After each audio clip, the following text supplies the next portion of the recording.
મિત્રો આપ જોઈ રહ્યા પીએનજી ન્યૂઝ. અત્યારે કાલુપુરમાં સવારે 6 વાગ્યે એક લૂંટનો બનાવ થયો છે. બહારગામથી ઇન્ટરવ્યૂ આપવા માટે આવેલા એક શખ્સને રિક્ષાવાળાએ લૂંટી લીધો છે. તો ચાલો જોઈએ બનાવની વિગત. सर आप कहाँ से आए हो? सर मैं चित्रकूट से आया हूँ, यूपी से। थोड़ा जोर से बोलिए। चित्रकूट से आया हूँ, यूपी से। और किससे आए थे आप? इंटरव्यू देने आया था यहाँ पर ऑटो लिया था, तो ऑटो वाला ले जाके मुझे आगे दो चार किलोमीटर बढ़ाया के गाड़ी, अगर दो लेडीज़ें बिठाया। दो लेडीज बिठाने के बाद उसने बोला कि एक काम करो, दूसरा ऑटो ले लो आप, मुझे नहीं जाना है। मैंने कि जब जाना नहीं था तो बिठाया क्यों तूने मुझे? मेरे से बहस कर रहा था। तो जैसे बहस करो तो चाकू दिखा के ना मेरा सारा सामान लूट लिया और लेके सारा भाग गया वो। क्या आपने पुलिस को इन्फॉर्म किया?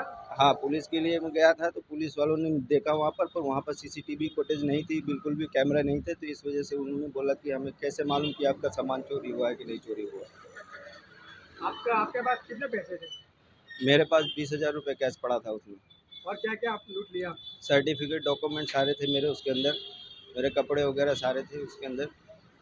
मैं जो कौन सी कंपनी पे इंटरव्यू देने आए थे? मैं LNT में काम करने के लिए आया था, कंस्ट्रक्शन।